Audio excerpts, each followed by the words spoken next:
Here we go. This should work. Hello, everyone. Thank you very much to the entire staff, to all the teachers. It's so wonderful seeing everyone again. We're just, feeling your vibes since I can't see you on video, but it's always vibes with us. So I'll just get going here. And as Natalia mentioned, my presentation is based on my paper called Simultaneous Interpreting and Subtitling, Synergy and Constrained Translations. And we open here, let's see, wait, do I need to click there? Here we go. We open here with a quote from interpreting pioneer Jean Herbert, who said in his book, The Interpreter's Handbook in 1952, that the work of the translator and that of the interpreter are fundamentally different and can hardly be combined. Very rare indeed are the people who can do both, since these are in reality two contrary techniques which are mutually destructive. Now, I came into the conference interpreting course with a background in subtitling, background in subtitling. And upon hearing this, you can imagine my reaction. I just started looking around, seeing what everybody was thinking. And inside my head, I was just going, in the words of the bard, David Byrne, my God, what have I done? As you see here. And my impression, I find that a fascinating contrast with the translation world, because there's both in the professional and academic environments, because the translation studies are what some theoreticians such as Jose Lambert have called an interdiscipline, given its interdisciplinary nature. And so with my background in subtitling and going into interpreting, I thought that would be an interesting analysis, because as Jorge Diaz-Cintas, who's a former president of the European Association for Studies in Screen Translation, he noted the increasing reality of mass communication in virtual environments and social media and all sorts of audiovisual medium, who have changed radically the ways in which we communicate and relate with one another. And that has led to the development of different forms of audiovisual translation, which are primarily the ones we know as subtitling and revoicing and dubbing. And again, this led me to the following hypothesis concerning in what ways does subtitling mirror the practice of simultaneous interpreting, and to what extent might the unique features and the limitations as well of the subtitling vocabulary contribute to simultaneous interpreting SI, and vice versa. So we've touched a lot on we've come across in the previous presentations on the definitions of interpreting, but I'll just briefly touch on definitions of subtitling here, because initially there have been some misgivings over, historically speaking, over defining subtitling as translation, because some would call it adaptation, or because of the fact that it can't possibly translate visual components in their arguments or audio components. All it can do is translate text, that it wouldn't be a full translation, and so it shouldn't be called translation. But here we have the definition of Gideon Toury, who described he argues that for a definition based on the concepts of relevance, that translation equivalence occurs when the source and target texts are relevant to the same features are relevant to one another. It doesn't have to be, strictly speaking, the same format. And Diaz-Cintas, again, he defines subtitling with the following quotes: of presenting a written text, generally on the lower part of the screen, though not always, that recounts the dialogue of the speakers and the discursive elements and information on the soundtrack. And Christopher Taylor, elaborating on what I just mentioned, he uses a term coined by Roman Jacobson in the 1960s, calling subtitling as an intersemiotic translation, which is different semiotic components all combined in one, which helps explain why some struggle to call it a proper translation, because it's a completely different form.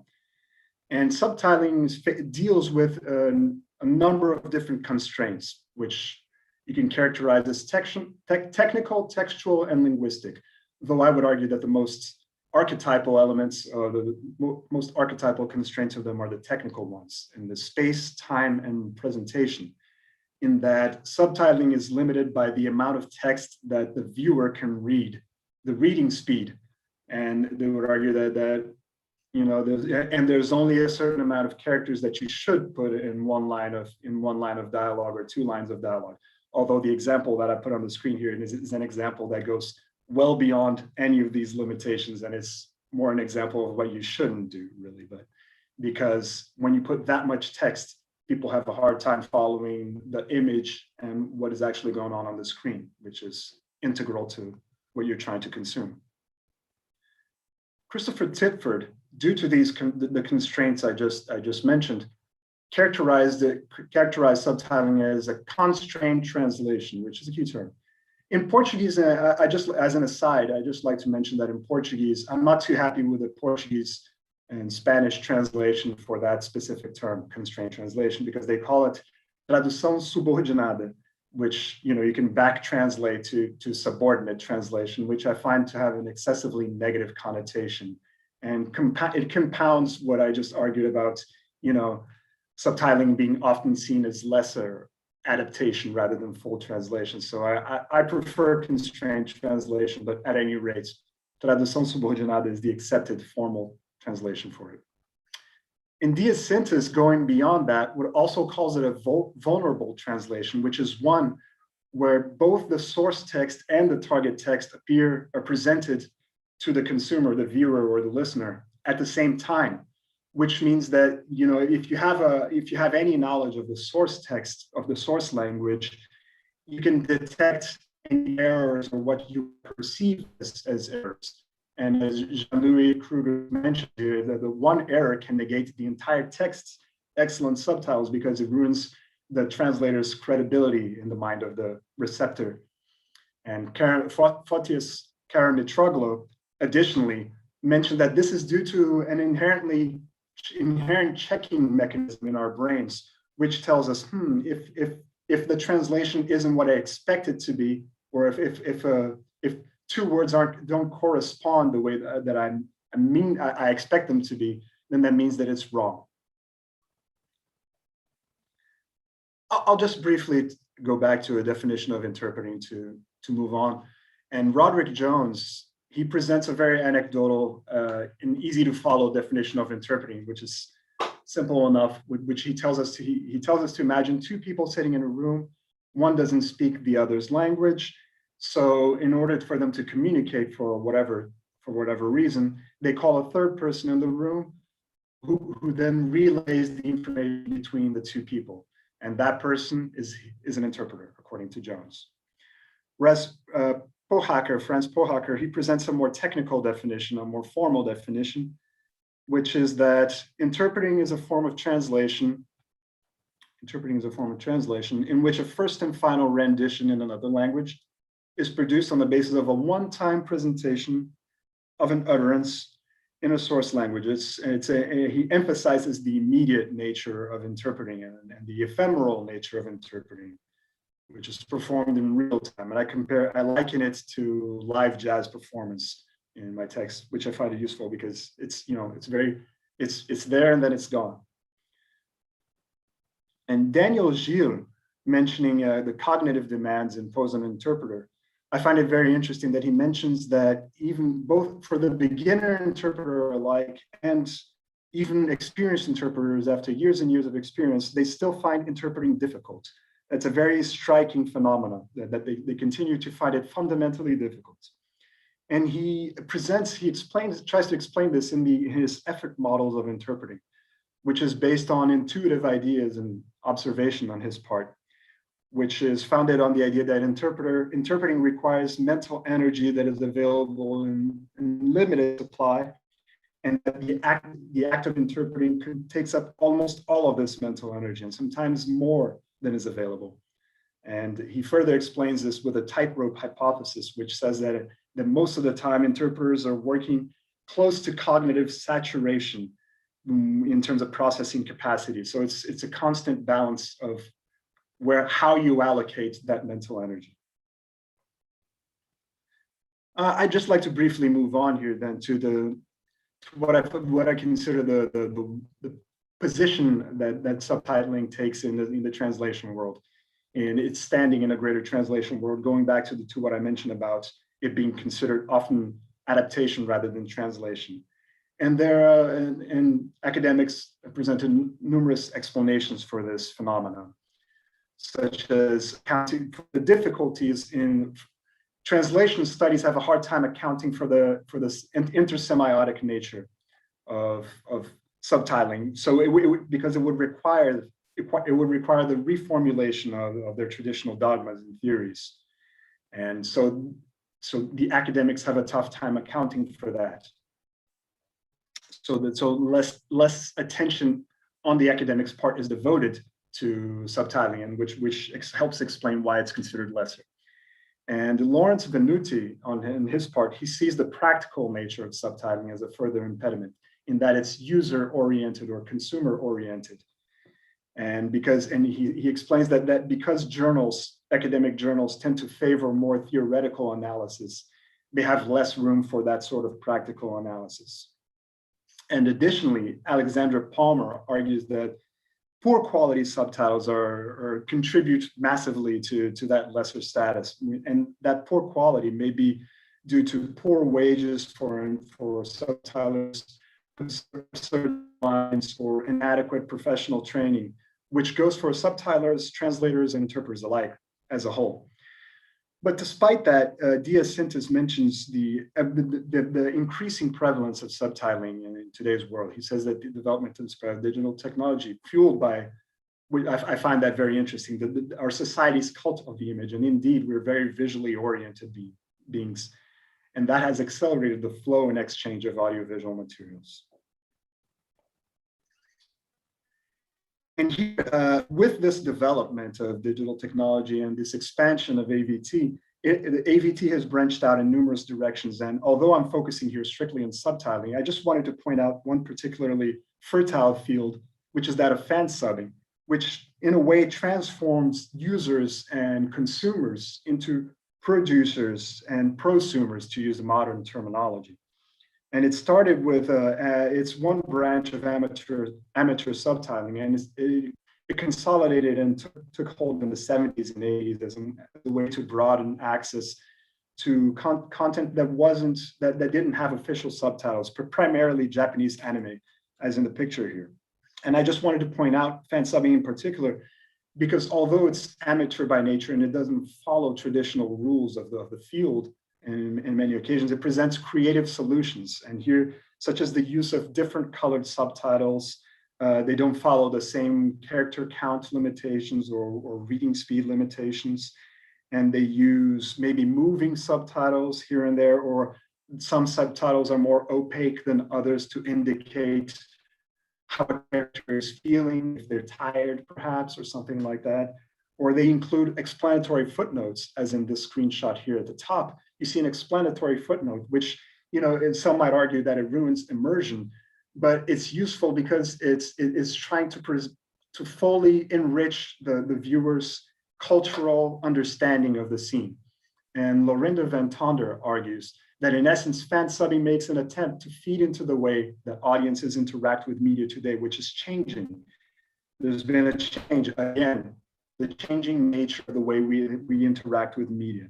And she argues that professional subtitling choices should also be guided by the way people prefer to interact with media. And this is useful not only for subtitling, but this awareness of the changes in habits that's extremely relevant to all fields.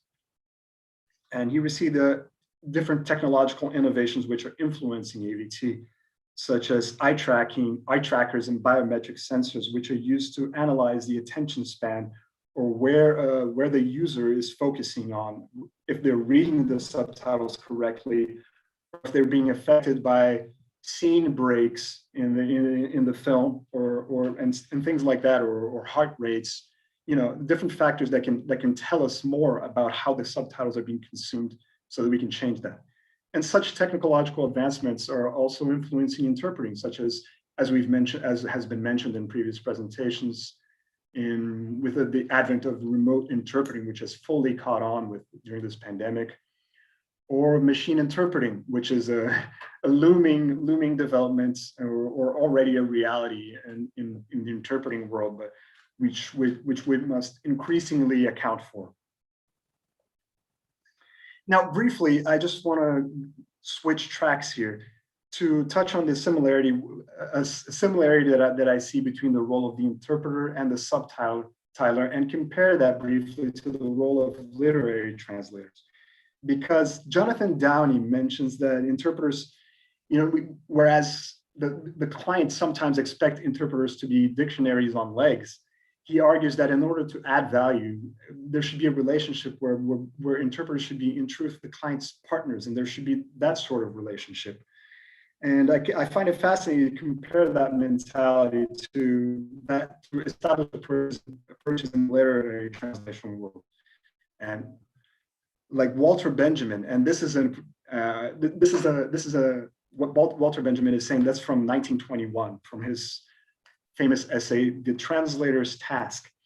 And he argues that when seeking knowledge, he says in translation, he argues that the very concept of an ideal receiver is spurious in a discussion on the theory of art, because he argues that no poem is meant for the reader and no picture for the beholder, no symphony for the audience. That is, he's arguing that the receiver shouldn't be accounted for.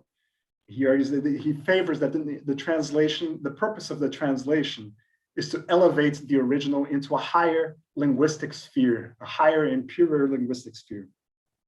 And Jacques Derrida similarly argues that in this afterlife of the original, through the translation, the work lives longer, more, and better beyond even the means of the author. And it's a different approach where you're arguing that the receiver shouldn't be taken into consideration, rather than you should be translating for the sake of the work itself and for the sake of language. And Lawrence Venuti, he touches on two of these things. Lawrence Venuti himself, in translating some of Derrida's works, he noted that Derrida has a very specific way of writing, and that he tried to preserve that because he didn't want to domesticate the language. He wanted to preserve the strangeness, the foreignness of the way that Derrida expressed himself. And to that end, he used an approach called abusive fidelity, preserving that strangeness. And he considers this an ethical dilemma, because the domestication, it tries to simplify language in order to make it more understandable. And that's very common primarily in interpreting and subtitling as well. That is, you're trying to facilitate communication. But with Venuti, foreignization at times breaks from that in order to preserve the language.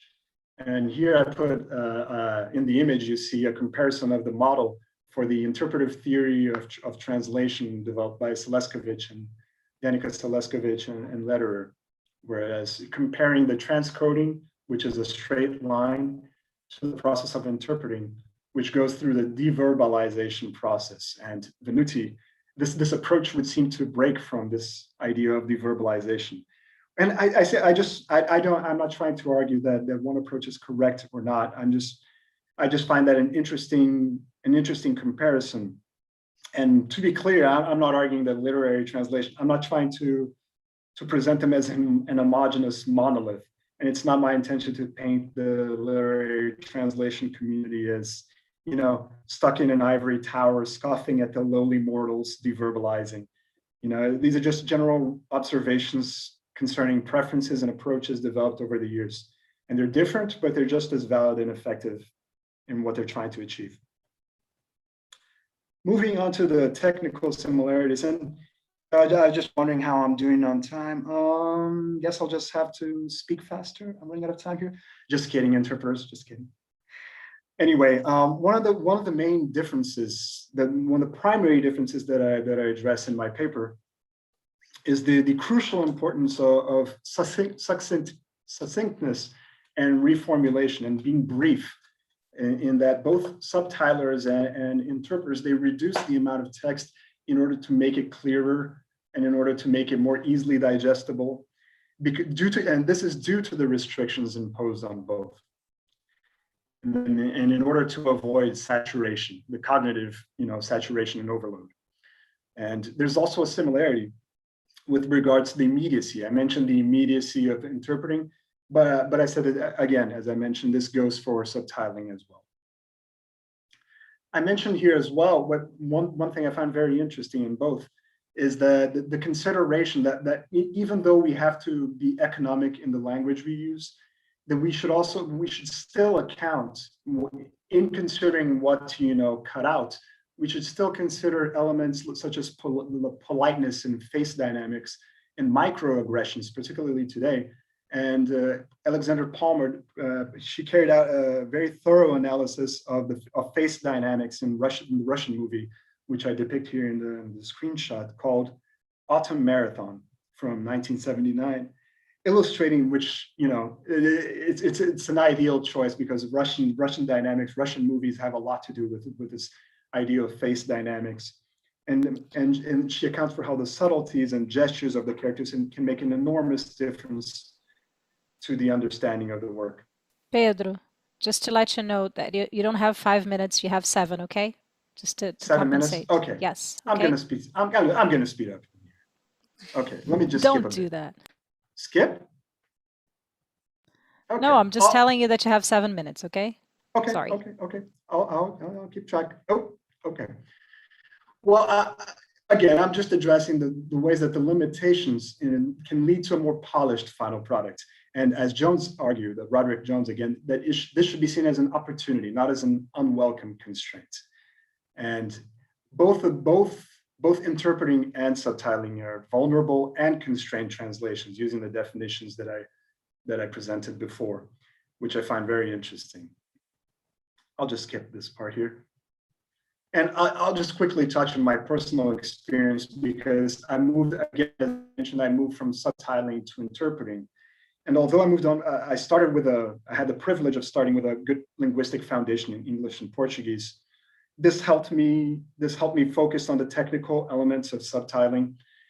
And I feel that this helped me in the transition to interpreting, because I had an understanding, for example, of the visual elements, of this understanding of the intersemiotic elements helped me understand, for instance, when we had exercises dealing with in our interpreting exercises, when we had exercises with visual elements, I feel that helped me process the information differently and more easily, perhaps.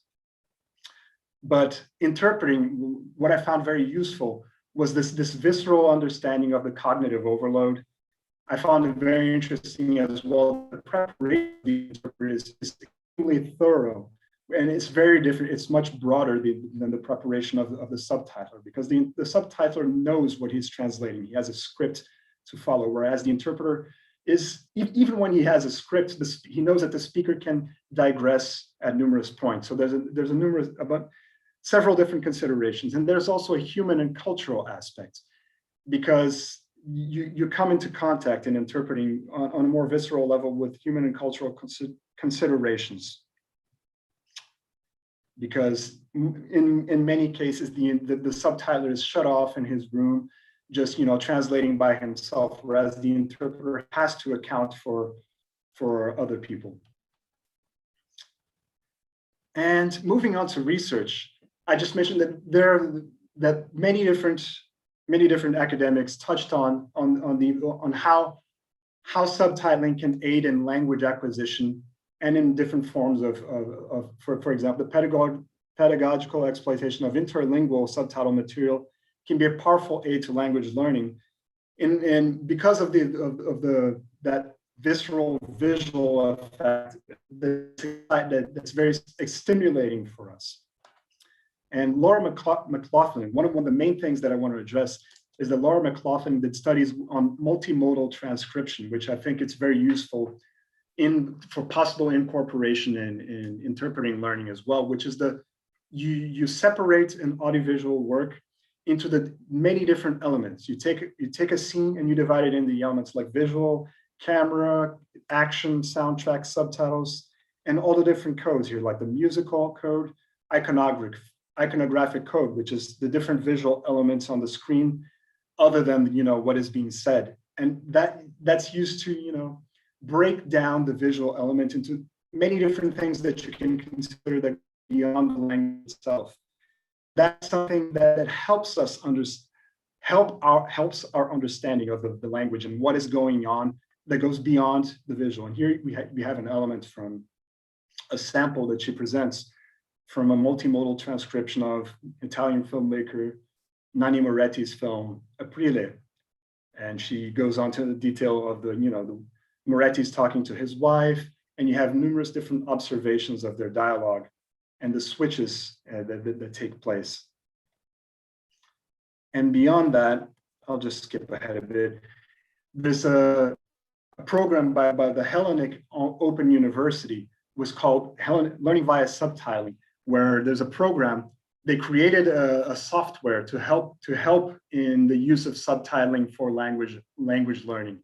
And it's designed to be easy to use, and you use sample videos, and there are notes from the teacher, there are notes from the movie, and there are many different elements to help you break down how the subtitling works.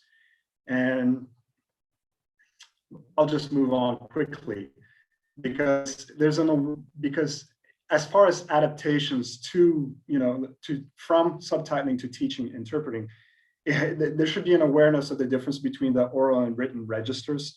But the use of multimodal transcription, I find a very intriguing possibility, even though there are practical limitations, as I mentioned here, due to time and teaching the students and the participants on how to use these softwares. So these are practical limitations in considering them. And Christopher Rundle here mentioned that really the importance of the exercise isn't to analyze if they're correct or if they're perfect subtitles, but rather to evaluate their strategies and to experiment without fear of making mistakes. Just to consider different strategies and ways in which you can, broaden your arsenal of options. And evaluation and self-evaluation charts are also very important to this. And just to close, I touched on, I just like to address that what I found very interesting was the common ground between them. And though there's a lack of research on people who, like me, are both subtitlers and interpreters, there are intriguing paths for further research. And I find that an interdisciplinary dialogue between them could be very fruitful rather than destructive. Thank you very much. And I'm sorry if I went overboard on the time and had to skip ahead.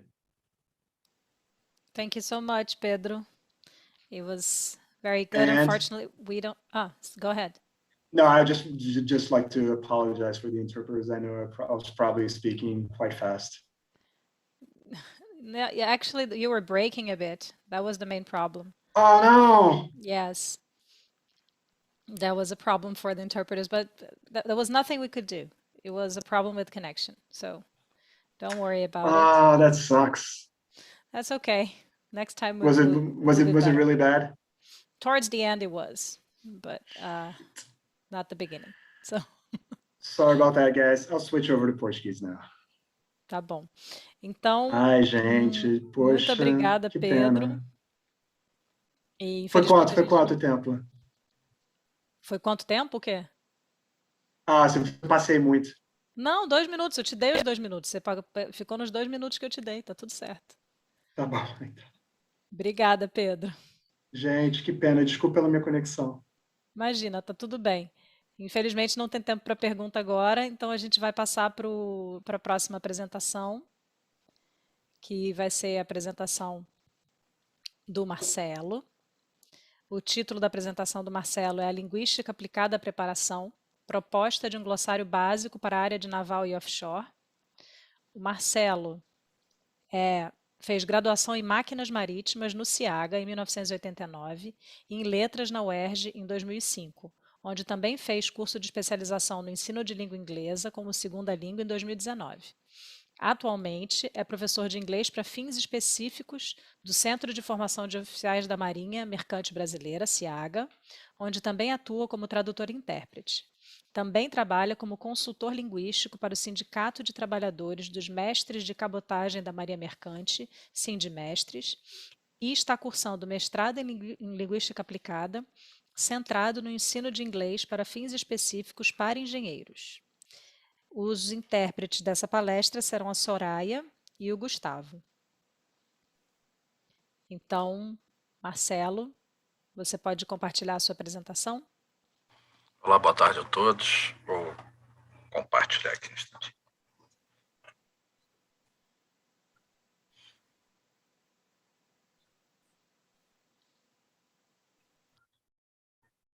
Ficou bom? Apareceu? Sim, podemos ver a sua apresentação sim, Marcelo. Ah, ok. Deixa eu ver. Ah, tá. É aqui. Perfeito. Podemos começar, então? Por favor, você tem a palavra, Marcelo. Primeiramente, boa tarde a todos. Eu gostaria de agradecer a PUC por essa oportunidade, agradecer a coordenadora, a professora Rafaela, todos os professores. Gostaria de agradecer todos os convidados que estão aqui presentes e colegas. Bom, então esse é o título do meu trabalho. A linguística aplicada à preparação dos intérpretes de conferência. E esse trabalho, inicialmente, eu tinha pensado em fazer baseado na linguística de corpos. E aí eu passo a mencionar a minha orientadora, a professora Annelise Gondar, que me estimulou e, né, na produção desse trabalho, teve uma ideia brilhante, porque ficaria um trabalho muito longo. A característica da monografia é um trabalho mais breve, e aí eu teria que consultar corpos e uma série de coisas, enfim, que são ligadas à linguística de corpos. Então, agradeço muito a minha orientadora, a professora Annelise Gondar, que partiu dela essa sugestão, essa ideia da gente produzir um glossário. O interessante é que essa minha apresentação ela se baseia nas motivações que eu tive antes do trabalho, por que eu fiz desse trabalho, e os resultados também são muito importantes. Eu acho que tem muita coisa que está subjacente à produção do glossário. Talvez não aqui no ambiente acadêmico, mas em outros lugares, em outras interpretações, pode ser, eu digo fora do ambiente acadêmico, pode ser que as pessoas podem achar que confeccionar um glossário é alguma coisa simples, ou é cópia de outros livros, ou alguma coisa assim. Então, o objetivo dessa apresentação é defender que por trás da terminologia técnica, e terminologia técnica não é somente os termos técnicos em si, o objetivo aqui é demonstrar que há algo mais e apontar na direção de outros estudos acadêmicos. Essas três frases aqui são muito importantes para mim. Elas basicamente resumem toda a motivação que eu tive para esse trabalho. E eu coloquei também umas imagens para falar de consciência. Eu também estou falando, mostro um gárgula, né, ali, para mostrar uma coisa estática, parada, e no meio, na imagem, tentei mostrar as possibilidades, as vertentes e os caminhos que a mente do intérprete tem que percorrer para que ele realize um bom trabalho. Então, triste glacial a imortalidade outorgada pelos dicionários e estátuas, se não houver uma renovação, se não houver um contato com os discursos, com as ideologias, e nessa forma de pensar, eu acredito que traduzir e interpretar são atos políticos. O mundo é um microcosmos de uma consciência humana, porque às vezes uma palavra tem uma história, né? Tem a etimologia aí para falar isso, o termo técnico também tem a sua história, que pode ser até restrita a uma cultura profissional particular, e a gente vai ver isso aqui. E, por fim, uma espécie de chamamento à reflexão. Quando eu escolho essa frase, que que nos demonstra o que a gente sente realmente quando está interpretando, ou seja, que nós somos obrigados, por força da profissão, a tomar inúmeras decisões. Outro ponto importante que eu desejo mencionar aqui é justamente que o meu trabalho ele vai focar na preparação, né? Foca-se na preparação do intérprete com antecedência, aquela interpretação que ele faz, onde ele tem tempo de receber o material. Eu tive que fazer esse recorte. Se lembram que eu falei no início, trata-se de demonstrar todo aquele percurso do trabalho, o antes, durante e depois, e trata-se também de focar na parte da preparação. Eu gostaria de mencionar aqui a professora Sueli Honig, da PUC de São Paulo. Ela tem um vídeo, depois se quiserem ver lá no YouTube, está disponível, a subjetividade contemporânea, crise da identidade moderna, esse é o título lá do vídeo. Tem a minha colega aqui, a professora Viane Caldas, que estudou esse trabalho comigo, ela deve estar até sorrindo agora nesse momento. Mas o que acontece? Existe o afecto, aquele afecto. Né? Eu acho que isso é muito importante para a confecção de um trabalho acadêmico, porque não se trata de perceber alguma coisa. Você pode olhar e perceber o que acontece no ambiente, você pode sacar, digamos assim, entender coisas que não são ditas. Mas o afecto trata-se daquele incômodo que é físico mesmo. Aquilo te incomoda, aquilo te lança ao estudo, pode lançar você com um ímpeto, com uma vontade de estudar alguma coisa durante uma vida inteira. Aquilo te força à ação. E aquilo só vai deixar de te incomodar quando você estruturar essa ação. Não trata-se somente de percepção. E aí, sim, aí eu acho que fundamenta-se o problema. No meu caso, eu me formei na Escola de Formação de Oficiais da Marinha Mercante, trabalhei efetivamente na Marinha Mercante embarcado, hoje eu sou docente lá. O meu afecto, então, o que me incomoda, temos que fazer um outro recorte, ou seja, o recorte da tradução e, finalmente, o recorte da interpretação, porque é o objetivo desse trabalho. E o meu problema de pesquisa era justamente a preparação, porque pegavam-se ou chamavam-se professores de língua inglesa para traduzir. É como se a pessoa fosse docente de língua inglesa e estivesse preparado para fazer essa tradução. Experimentou-se também pegarem especialistas da área, que às vezes um especialista da área ele não sabe pronunciar esse termo técnico, mas ele conhece o termo técnico, ele sabe o significado, mas nenhuma coisa é suficiente nem outra. E isso me incomodava, esse era o meu afeto, isso me trazia vergonha. Né? E várias vezes eu tive que atuar no Centro de Instrução Almirante Graça Aranha. A Escola de Formação de Oficiais fica dentro dessa instituição da Marinha do Brasil. Várias vezes eu tive que atuar ali, porque o pessoal sabia que eu era professor de língua inglesa para fins específicos, o pessoal também sabia que eu era especialista da área. Então, era como se eu tivesse uma espécie de mediunidade, né? Como se eu fosse um semideus na Terra representando os deuses dos termos técnicos. E não é assim. Isso me levou a fazer o curso da PUC. Falei, bom, já que eu tenho essa vertente, já que eu sou professor da casa e sou eventualmente chamado para fazer interpretação, que eu faça direito, que eu faça dominando as técnicas. Então, essa é toda a razão de ser desse trabalho. Vou passar aqui. Então, isso representa para mim, ou melhor, isso causou um desdobramento no sentido da minha pergunta de pesquisa. E como eu me considero um linguista em formação, apesar de estar fazendo o mestrado em linguística na UERJ, eu gosto muito de dizer que eu estou em formação sempre, porque a verdade é essa. professores, tradutores, intérpretes precisam investir na sua formação continuada, e eu acho que estar fadado a ser estudante para o resto da vida, ainda que alguém me chame de mestre, de professor, de senhor, o que seja, na verdade, nós, pesquisadores, somos estudantes, é isso que interessa. Então, trouxe aos estudos de interpretação o viés da linguística aplicada. Terminologia é um dos aportes teóricos e a terminografia é a aplicação.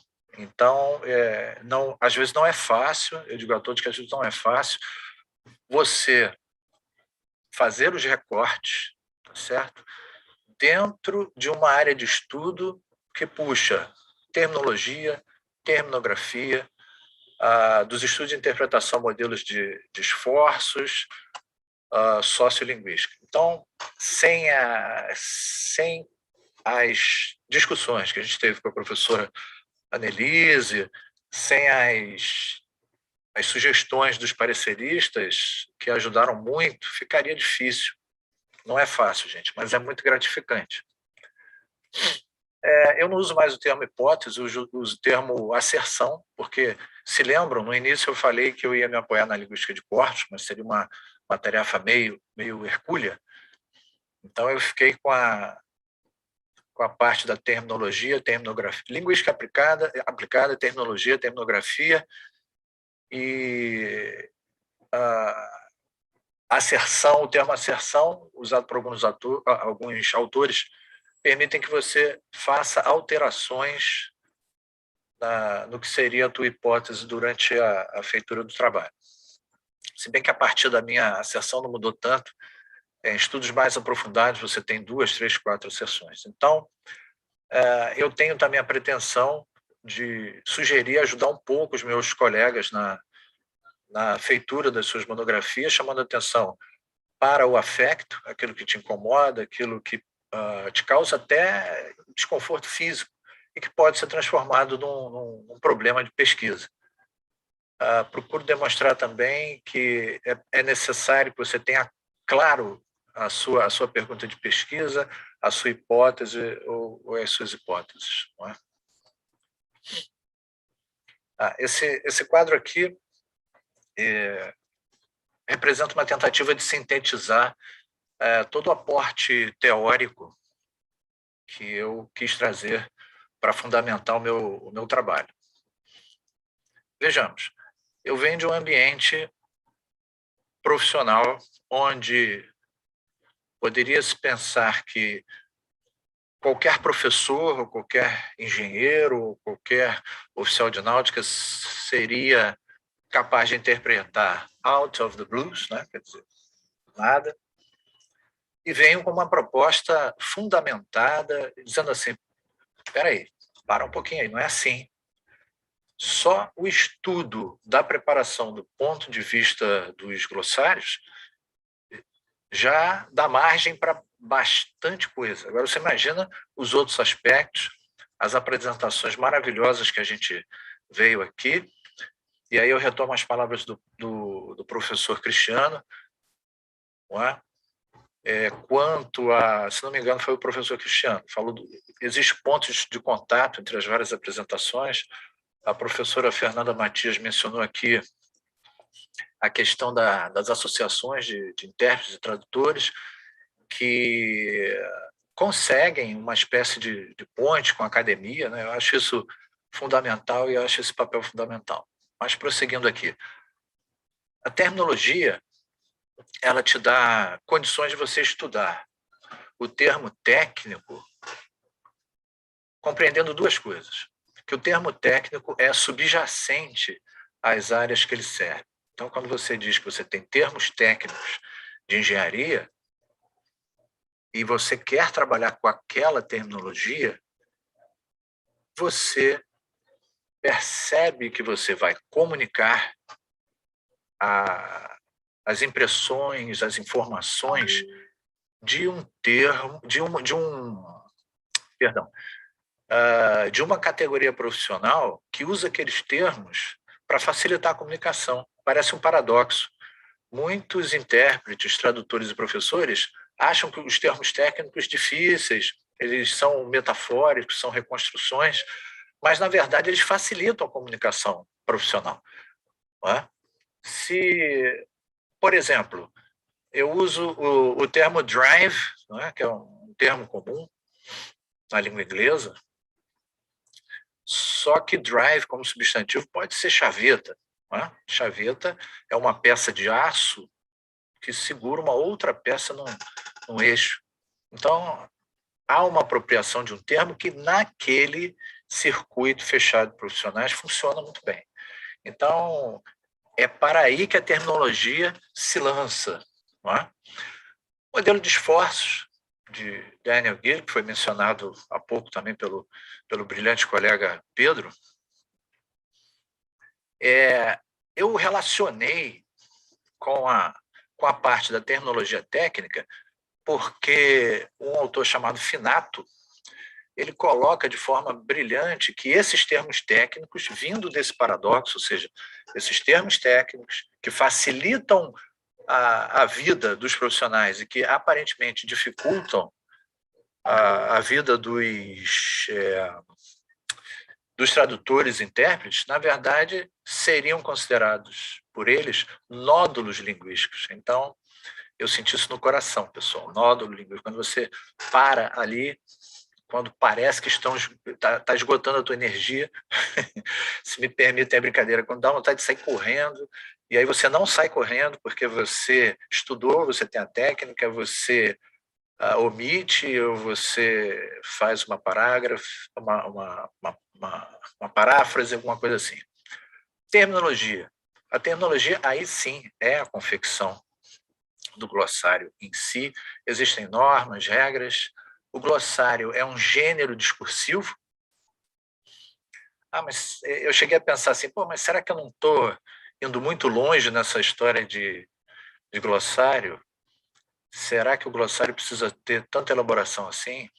Quando você estuda, quando você aprende o que é um glossário, quando você leva em consideração Lakoff, autores como Lakoff, por exemplo,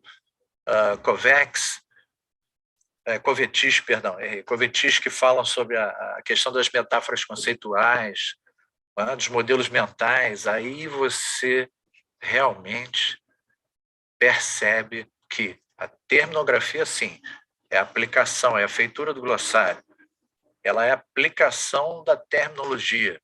Aí você compreende que ter ciência dessas coisas facilita muito a elaboração desse tipo de documento. Da sociolinguística se relaciona pelo viés do que a gente chama de tecnoleto. Eu deixei para usar essa palavra agora. O tecnoleto é justamente esse nódulo linguístico, é justamente essa dificuldade que nós temos com os termos subjacentes à engenharia, por exemplo. E aí também há um aporte teórico na sociolinguística que sustenta e vai chamar isso de jargão. É ali que você encontra o termo jargão, é ali que você encontra, como, por exemplo, o economês, né? E Finato, mais uma vez, se refere a isso dizendo que há até ironia. As pessoas falam, brincam, fala a língua portuguesa, você está falando economês, está falando linguagem da engenharia, está falando linguagem marinheira, fala alguma coisa que a gente possa entender. Certo? E com a terminografia também vem a teoria discursiva, que você produz na interpretação um texto na língua-alvo com características mesmo discursivas, que trazem ideologia, trazem marcas de discurso, etc. Eu vou prosseguir porque realmente esse slide aqui é bastante teórico, né? Mas eu não podia deixar de mencionar o aporte teórico desse trabalho. Aqui um breve quadro explicativo sobre Krieger e Finato, onde eles falam da competência requerida pelo intérprete, no caso, É um quadro bem sucinto, eu acredito que muito bem feito, onde você pode ver de uma forma geral a aplicação da terminologia. E aí sim, o glossário foi a saída para esse trabalho. Eu tenho uma conexão muito forte com a linguística, e aí sim, o objetivo desse trabalho também reside na capacidade de documentar-se em relação aos termos técnicos, com o objetivo de melhorar a preparação do intérprete, já que esse trabalho vem de uma prática, vem da minha prática nesse ambiente tão restrito, e caminha em direção da linguística e procura se fundamentar na linguística para que, talvez, o intérprete possa perceber que a confecção de um glossário técnico a título de preparação prévia é algo bastante importante e até certo ponto complexo.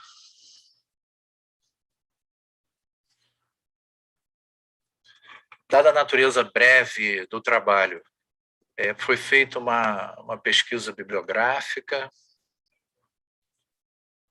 cerca de 12 autores foram, se não me engano agora rapidamente, 12 autores foram visitados.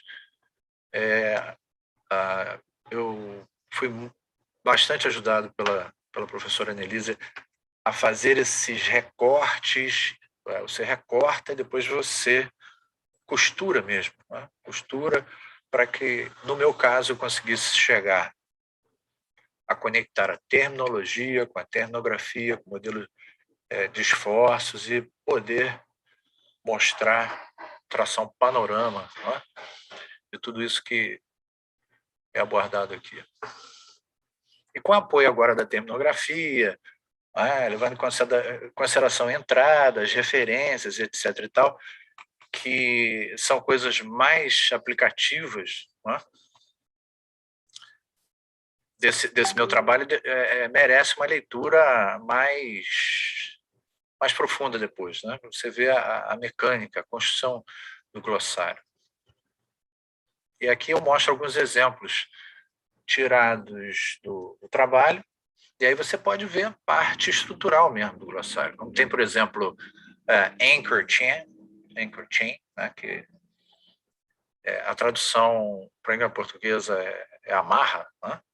São aquelas correntes que seguram a âncora, por exemplo. Então, ali eu optei por fazer esse modelo, onde eu tenho o termo técnico e tenho a explicação em língua portuguesa e a fonte. Tá? O produto foi um glossário. O produto foi um elemento terminográfico.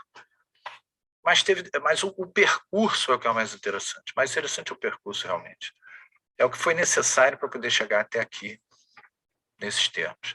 Muito interessante o termo birth, né, de onde você tem os verbos, o verbo unbirth, por exemplo, né, atracar, desatracar. Birth é o ancoradouro, onde se atraca. Mas tem a ação de você atracar e desatracar. Eu já vi traduções do tipo cradle, né? É berço, é cradle, é birth. Então, essas coisas acontecem. Muito bem. Aqui tem outros exemplos. Eu acho que se eu ficasse analisando aqui, ia tomar muito tempo. Aqui eu retomo o assunto do tecnoleto. Isso aqui é apenas uma exemplificação, onde ali tem um comandante olhando o horizonte, ele está no passadiço, ele fala, hey mates, papapá. Ele fala, não vou falar a frase que talvez atrapalhe o intérprete. Esse que apresenta, saúda aquele que interpreta. Mas, enfim, ele está olhando lá, aí ele pede 15 graus a bombordo, e essa frase é uma das frases mais procuradas, que mais me procuram para dizer o significado. Steady as she goes. E aí sim vocês vão compreender melhor o que significa um ambiente profissional restrito e o tecnoleto, que vem da palavra dialeto, ou seja, aquela terminologia técnica usada, como eu já falei aqui, por um grupo restrito para se comunicar.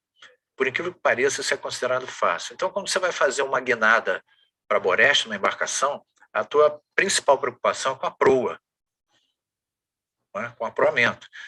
Então, quando é feita a curva na embarcação, quando é feita, nós chamamos de guinada, quando é feita a curva, e a proa está numa posição boa para que você prossiga, o comandante fala steady as she goes, porque também a embarcação é um substantivo feminino, não é?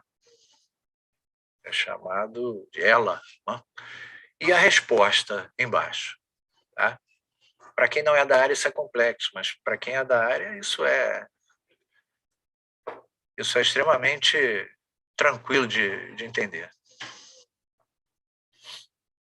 Muito bem, finalizando então essa apresentação, eu gostaria de dizer que essas foram as conclusões, né, os caminhos, aquilo que foi extraído do trabalho.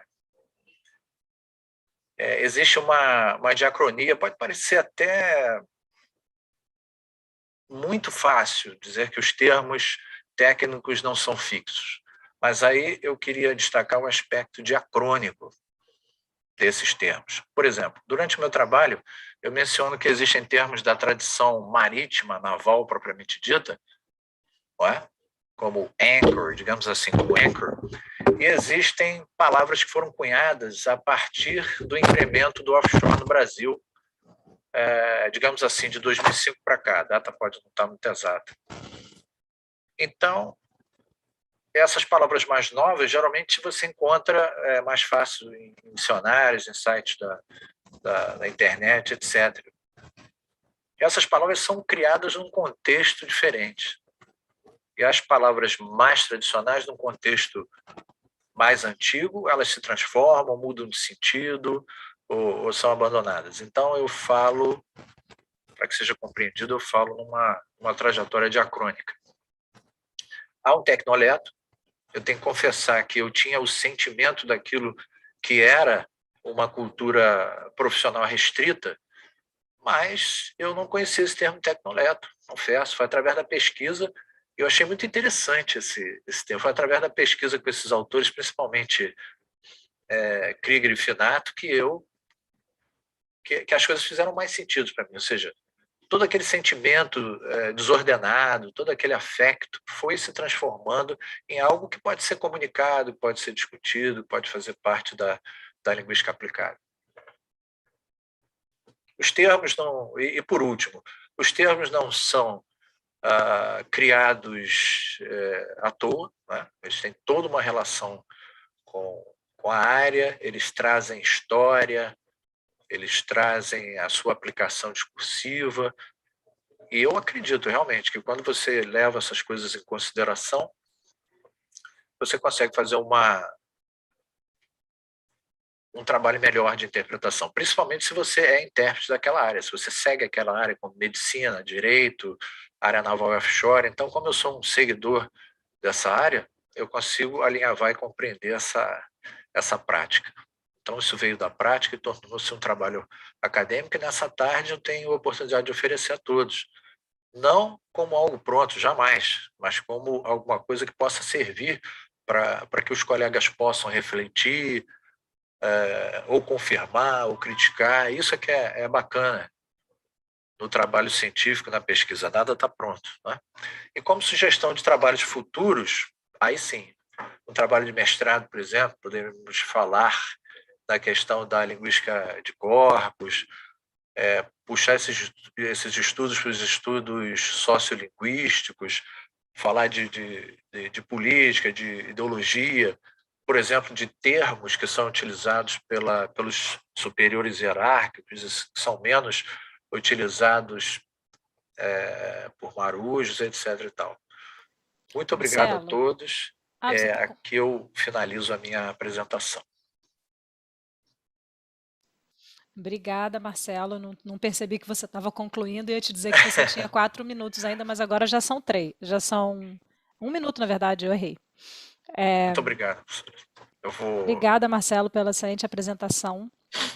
E a gente teria 1 minutinho de pergunta só, mas acho melhor a gente passar para a próxima apresentação, porque a gente já, na verdade, estourou o tempo. Ok. Então, Vou tirar aqui, a minha janela de apresentação, ela minimizou. Estou com um pouquinho de dificuldade para... É só você apertar no Stop Sharing do Zoom. Perfeito. Foi?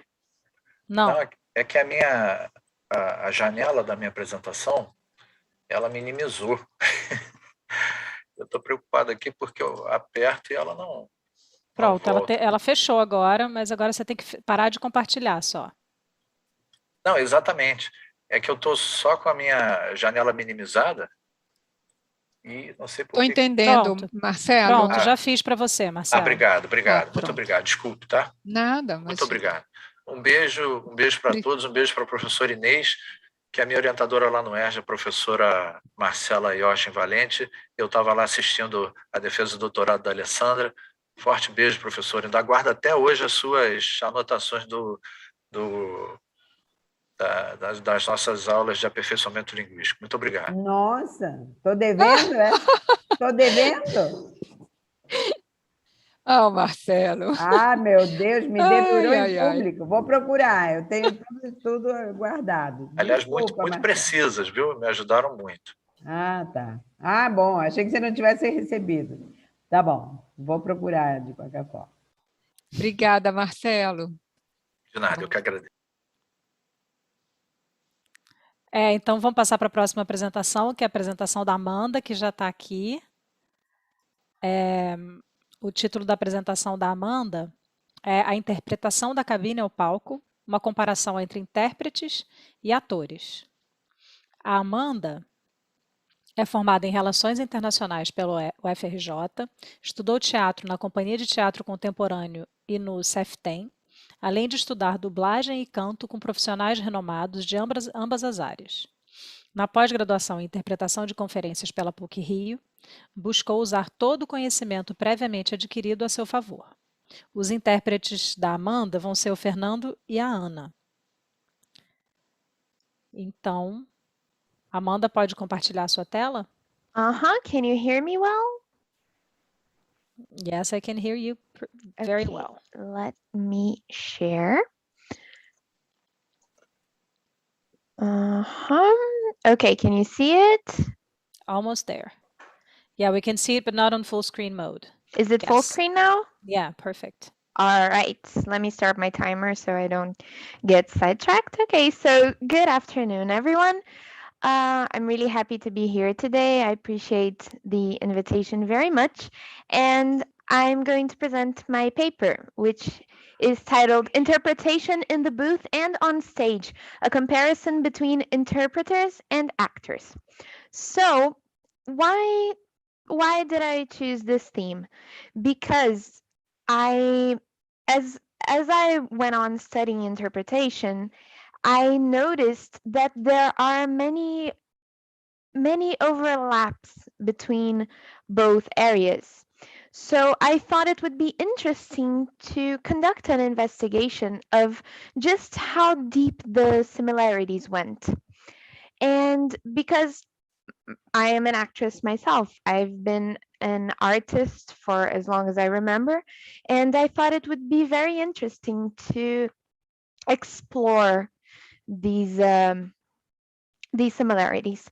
And how did I do that? What were the methods I used? I used a review of relevant literature pertaining to both areas, both interpretation and theater, and I included a brief comment on my personal experience as an actress that turned into an interpreter, because I thought it would be fun to include a little bit of a personal note.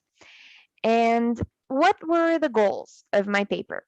I wanted to compare the activities performed by the conference interpreters and the actors. I wanted to list the skills necessary for each area. And obviously, I'm not going to list literally all the skills because it would be a ginormous list, but just the most important ones.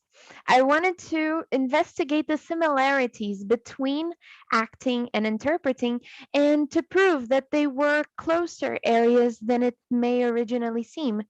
And I wanted to ascertain what the effects of theater training exercises would be on interpreter training, on the would-be interpreters. Originally, my paper was going to be a practical research. I wanted to get some friends of mine who are theater teachers and expose them to interpreting students, but much like Eric said, my plans were thwarted by the pandemic. So I decided to change the method, and that's what it became. And I'm glad that I'm happy with the result. So first, we're going to take a closer look at the interpreter so we can then better compare the two. So what does an interpreter do? Everyone here has been listening to presentations on interpretation all day, so you're pretty much well aware of it by now. But interpretation is an ancient profession, and it constitutes the transposition of communication barriers between two or more individuals who speak different languages. And the main modes we have in interpreting are the consecutive interpretation, which is, the classic pen and paper, taking notes, and then speaking after the speaker has already said what they were going to say. And it's really the oldest method because we didn't have the equipment we use for simultaneous interpreting back in the day. And we have simultaneous interpreting, which is the youngest mode between the two. Obviously, there are some smaller, let's say, some smaller modes that I'm not going to focus on. I'm only going to focus on the two main ones.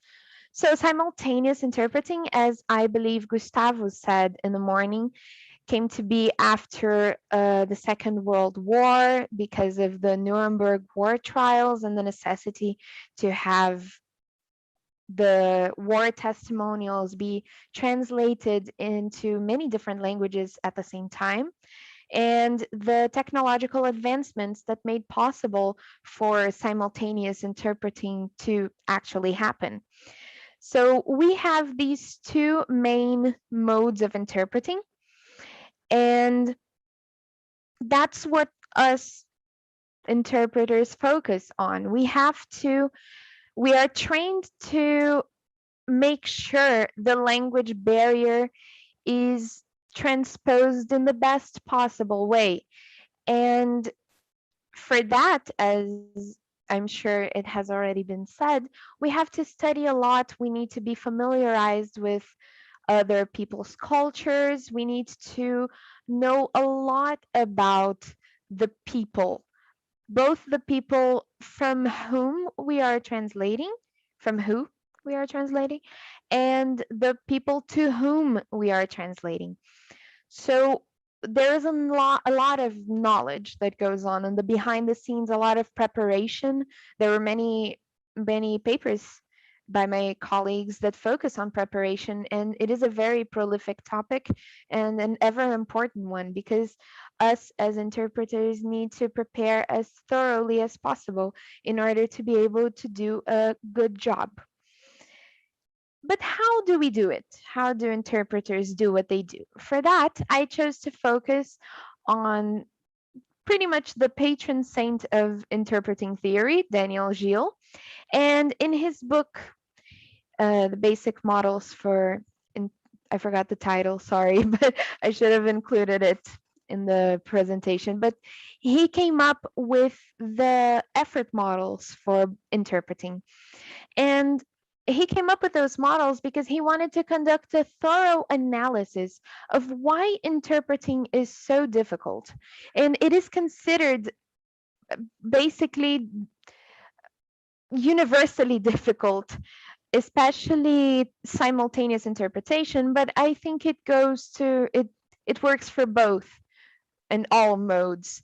And so much so that in his books, Gilles says that interpreters refer to interpreting as permanent crisis management because we are constantly dealing in high levels of stress and just having to deliver immediately. And it's a very high stakes thing when we're there at the moment interpreting.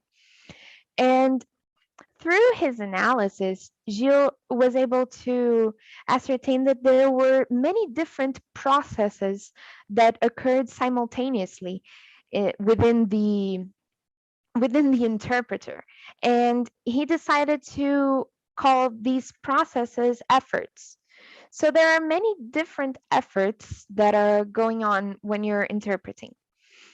And for that reason, he decided to make these effort models because Gilles was actually, before becoming an interpreter, he was a mathematician. So he used his mathematician background to make little formulas to discuss these efforts. And he made a different one for consecutive and a different one for simultaneous because they have albeit small differences, but these are very important differences. So he used his mathematician background to come up with these short formulas to talk about interpreting. So for simultaneous interpreting, we would have a conjunction of these 4 different efforts. The simultaneous interpreting equal L plus P plus M plus C. L would be the listening and analysis effort, which is just the listening and thinking about what you just heard and categorizing it and just digesting it in the stomach of your mind.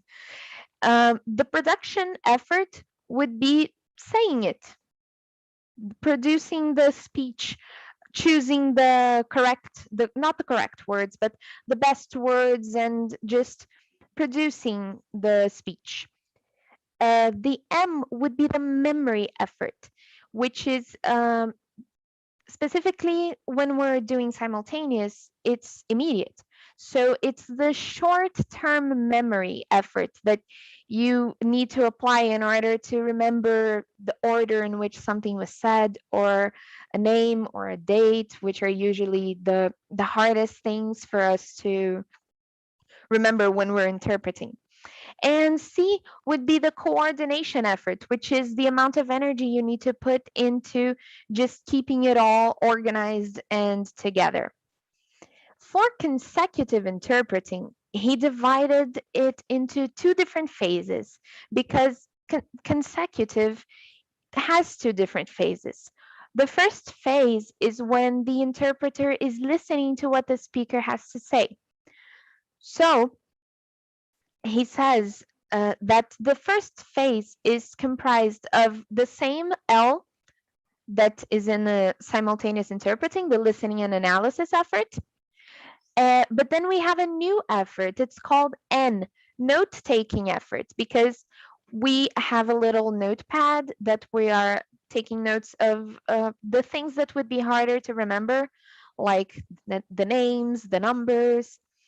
And there is an effort that goes into conscientiously making those notes and writing it down and choosing what to write down, and also writing it down in a concise manner.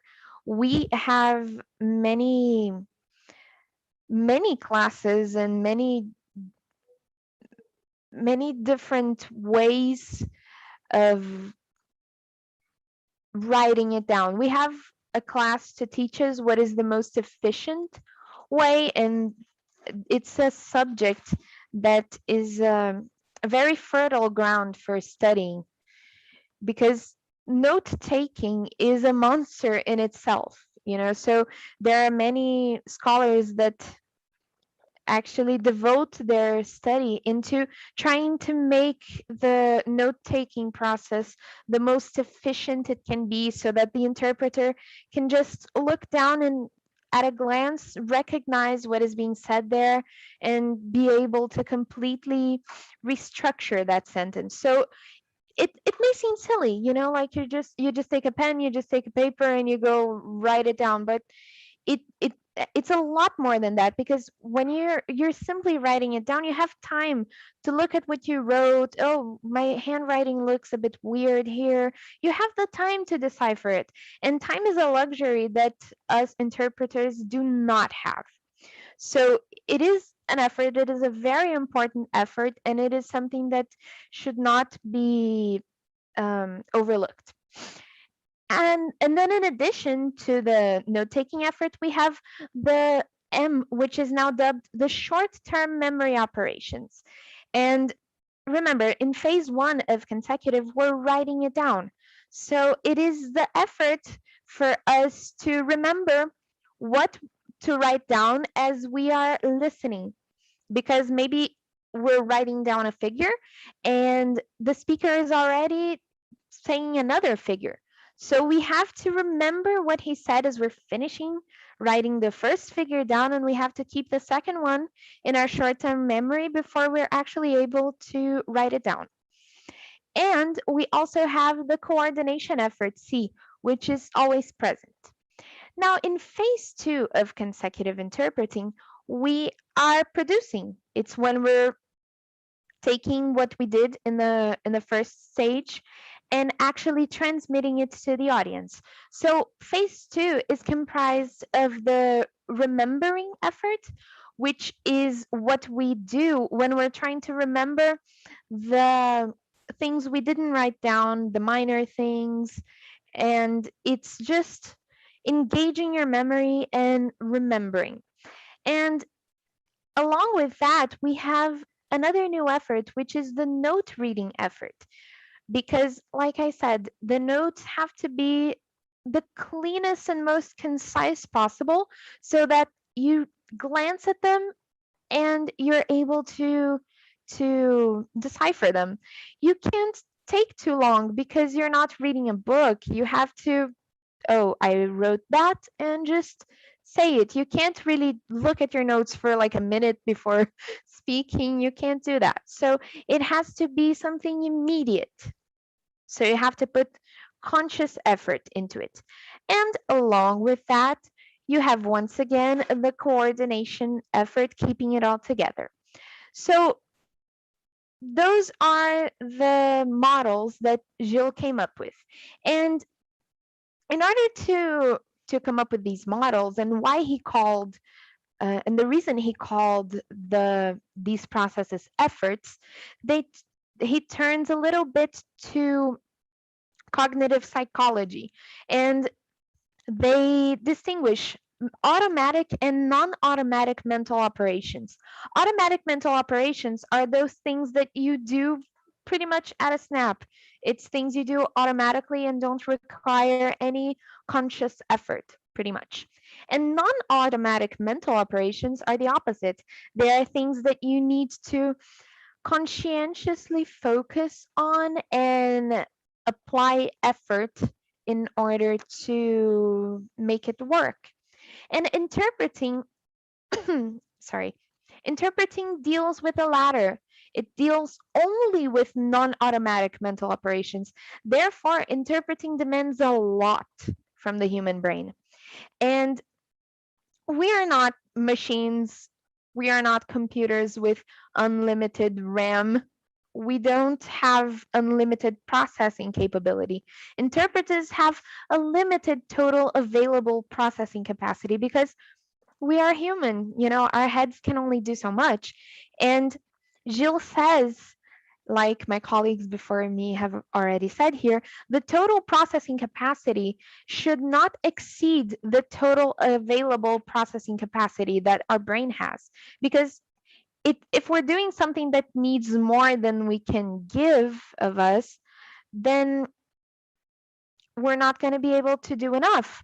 And what happens is when you have the total processing capacity exceeding the available processing capacity, there is saturation. And which is also a big problem, the mismanagement, inadequate management of the available resources can also lead to quality decline, mistakes, and that's when the quality of the product you are delivering, of your interpretation, goes a little bit downhill. So these are situations we should avoid. Therefore, it becomes very clear that an interpreter needs to have a good grasp on his theory, his language, his technique, in order to be able to focus only on the things he needs to do at the moment of interpreting, because it's a lot. So a lot of study has to go into it. Now, let me just take a sip of water because my throat's a bit dry. We are going to take a closer look at the actor. And you may not think there is a lot of acting theory going on, and there is, and we need to talk about it. So how did acting come to be? Acting, and a primitive form of theater, is also ancient because it has been around ever since humanity has existed. But we can say that the rituals that our predecessors carried out were a very primitive form of theater. They were singing and dancing in order to appease gods and call for rain, and that's a form of a very primitive form of theater. And as time went by, the rituals became more and more sophisticated, and people started not just singing and dancing random melodies. They started having specific melodies, specific lyrics. They started impersonating gods and other characters. And actually, the first ritual that has been heard of that had actors, not actors actually, it was the religious officiants impersonating gods, impersonating other characters, was in Egypt a really, really, really long time ago. And it's just been evolving ever since. However, we can say that theater was born actually around the late 6th century BC in Athens. And we can't say that what we had before that was theater, because theater involves you using these scenic elements in order to put forth a new point of view, or to put forth a new idea or a reaffirmed idea about human behavior. And before this, before Athens, nobody did that. The rituals they had a purpose, which was to appease gods, to celebrate a victory. But the theater is art, and art is a purpose in and of itself. And up to this point, it wasn't like that. The rituals had a purpose. So what happens in Athens? There was this conjunction of factors, mainly the Athenian secular state, which was a separation between state and church, the fact that the rites and the rituals started to be considered art, and like I just said, art is an end in and of itself, and the religious festivities that the Greeks carried out were much more elaborate, and one of them, the festivities to the god Dionysus, it included improvisation and improvised chants that were repeated. And with this conjunction of factors, the only thing that happened that was different was that someone first thought of using these ritual elements to say something new, to put forth a new point of view. And that's why modern theater was born in Athens. So all of those things came together in order to give us what we now consider theater. And the beauty of theater is that really only two things are necessary: actors and audience. And theater can happen anywhere. It can be in the middle of the street. It can be in a centuries-old theater with thousands of people watching and just be a giant, elaborate production. But it can also just be a person in a black background and a monologue. You know, that's all the theater needs. So when it comes to acting theory, the thing is, before there ever was acting theory, it was believed that you only needed specific movements in order to show the emotion. So this movement would be sadness, this movement would convey happiness, and the actors didn't need to feel what they were trying to interpret. But in the late 19th century, we have this old fellow over here, Konstantin Stanislavski. He was the first one to try and create a systematic acting method. And he believed that it was important to do that because actors need to harness the power of creativity. We cannot depend on inspiration. So in order to do that, actors need to feel. They have to be filled with feeling, with sentiment, in order to be able to actually portray the feelings in the most truthful way. And since inspiration was fleeting, the need for a technique was urgent. Technique was essential. An actor could not depend on the whims of inspiration. He couldn't just deliver a stellar performance one night because he was inspired and a horrible one the next. Amanda, you have 5 minutes, okay? Oh, okay. Thank you. And actors must have full control over their minds and their bodies because it is the instrument of work. We also have Michael Chekhov, who was one of, according to Stanislavski, actually, his most brilliant student.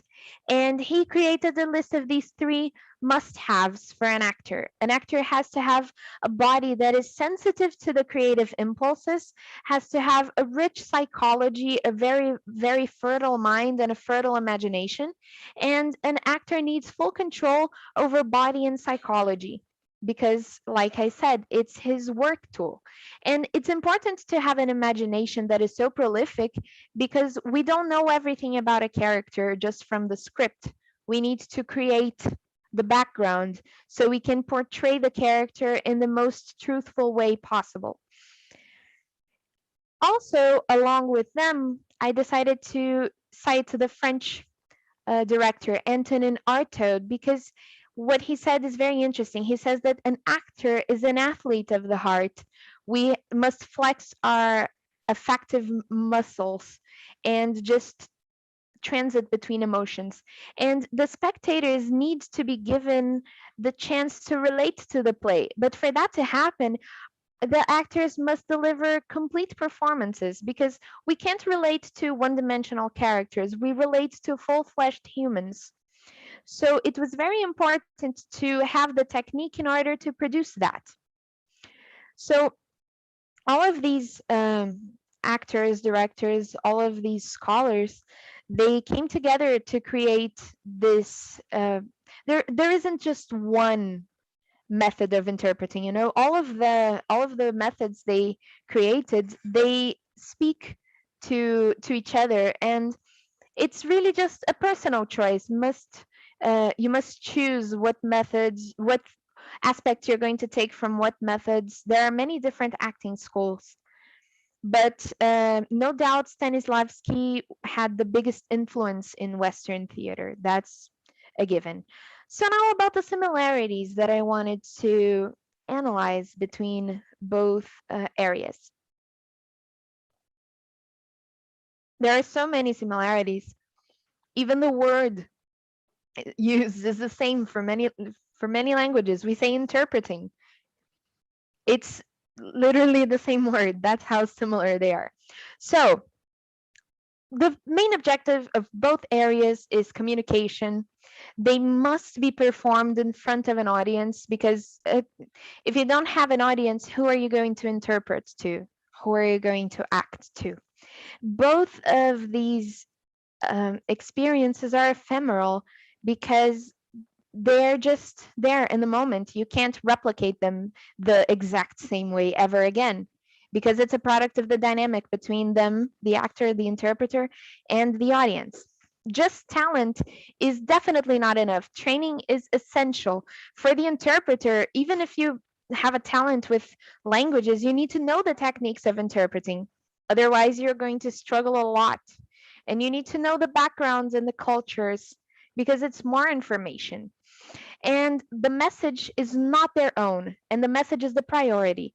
Nevertheless, creation is a core aspect of both areas. In interpreting, we can choose the words and how we're going to convey the message.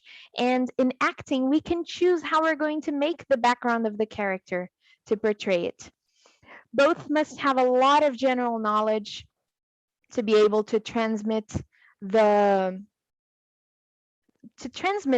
information. Quick thinking and problem solving are always present on both, and both are very attention heavy. You have to pay attention to a lot of things at the same time. And to finish, I would like to touch on the effects of theater training exercises on interpreter training. So we have here Claudio Bendezzoli, and he was a member of a university in Italy. He switched universities, but this university, which is Trieste University, and they have a theater program which is offered for interpreters. And he says that the most interesting thing is, in addition to the public speaking improvement, interpreters must convey the verbal and nonverbal information. And the theater exercises help with the conveyance of the nonverbal aspects. In addition to that, theater fosters creativity, which interpreters need. Also, Jin-Hyun Cho and Peter Roger from a university in Australia, they wrote a paper where they actually conducted a study with interpreters and with interpreting students. And what they learned was that these students showed more freedom to communicate, more eagerness to learn new things, and the relaxation techniques, memory and logic exercises helped them a lot. However brief the exposure is extremely beneficial. And now the final thing, I swear it's the last slide, I hope I'm not going way too overboard on the time, is that we still don't know what the effects of a prolonged exposure to theater would be. We need to study that. But on my experience, it made me more willing to put myself out there and made mistakes. It made me more sure of my posture and the voice projection. It made it easier for me to make the speech my own. I had better techniques to control the nerves, to transmit the confidence, and it helped me foster teamwork with my colleagues. So as you can see, there are very similar areas, and I do believe that a more in-depth study of the harmony between them would be very beneficial to interpretation. And just to finish, I want to say I am not the end-all be-all of acting or interpreting for that matter, but I do believe that being an actress made me a better interpreter. So thank you very much for being here, and I hope I didn't give the interpreters too much trouble. Let me stop the screen sharing. Just a sec. Thank you, I Amanda. forgot how you do it. Thanks. How do you? Oh, I have to finish the. Yeah. Okay. Here. Okay. Obrigada, Amanda. E ótima apresentação. Passou só um pouquinho do tempo, tranquilo. Yeah, I figured. Rafa, então vou passar a palavra para você. Ok, obrigada, Natália. Então, agradecemos os intérpretes da tarde, desse bloco da tarde, Pedro, Marcelo, Amanda. Muito obrigada, os três muito interessantes. Amanda, eu vou levar em consideração suas sugestões na próxima reformulação curricular. Alguém quer fazer algum comentário? Eu estou disponível para servir como consultora, sem problema. Muito obrigada, muito obrigada. Já sei a quem recorrer. Tá bom. Alguém tem algum comentário, alguma pergunta, gente? Para qualquer um dos palestrantes? Eu gostaria de fazer um comentário, Rafa. Vai, Ali. Eu adorei quando a Amanda falou que os intérpretes são permanent crisis managers. E também depois ela disse que os atores são athletes of the heart. Né? Super interessante essa relação, né, Amanda? O que você acha sobre essas duas coisas que você disse? Com certeza. Respondo em inglês ou em português? Agora eu fiquei em dúvida. Como quiser, não importa. Os intérpretes vão para outra língua. Com certeza. Os atores e os intérpretes estão sempre lidando com o estresse num nível alto, porque quando você está no palco também, eu falei bastante, né, do processo do Gili, mas quando você está no palco, você tem que estar prestando atenção na sua marca e como você está falando e lembrar qual é a próxima fala e o que está acontecendo ao seu redor, porque se tem algum problema, se acontece alguma coisa, você tem que reagir de preferência como personagem, porque senão você quebra aquilo e quebra a ilusão da plateia, entendeu? Então, se acontece alguma coisa, sei lá, digamos que cai um pedaço do cenário, você tem que fazer o seu melhor possível para reagir como personagem, para tentar manter a plateia envolvida. O intérprete também, se vem alguma palavra que você não sabe o que é, usa alguma técnica e dá um jeito para transmitir a informação, não deixando claro que você estava perdido, né? Sem São dúvida.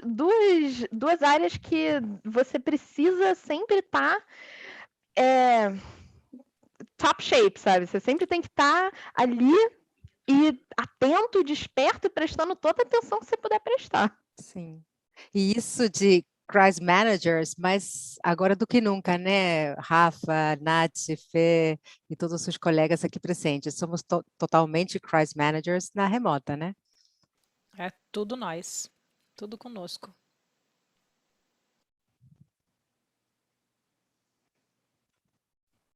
É isso aí. Estou lendo aqui um comentário da Mariana Rain. Caiu um espelho do cenário e nós tivemos de reagir como personagens para limpar tudo durante o espetáculo. Tipo isso. Caramba! Também achei super... Posso fazer mais um comentário, Rafa? Sim. Achei super surpreendente o que o Pedro falou, citando aquele autor, que não me lembro mais o nome, que falava que a tradução e a interpretação simultânea eram mutuamente destrutivas. Muito, assim, unusual, porque muitos de nós somos intérpretes e tradutores, né? O Pedro tá. Sim, sim. Essa declaração, Pedro está por aí? Eu acho que é do Jonerber, não é isso? Eu me lembro que era um clássico antigo que Pedro, você faz tá a mutado. declaração. Sim, Pedro está mutado. Vai lá, Pedro. Cadê A ele? gente não está te ouvindo, não. Ué. Caiu o Não som do voltou. Pedro?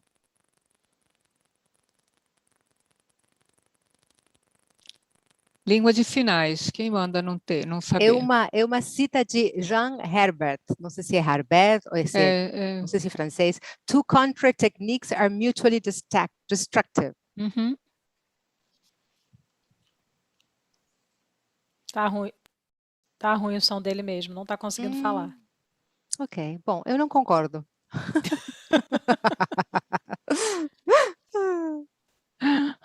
Assim é ótimo, que o Pedro não pode contra-argumentar, nem falar nada. Pois Tá é, Pedro, perfeito. eu não concordo. Poxa Obviamente, vida, Pedro, se quiser escrever no chat, Pois é, lamento. Pedro, estou aqui, sou eu.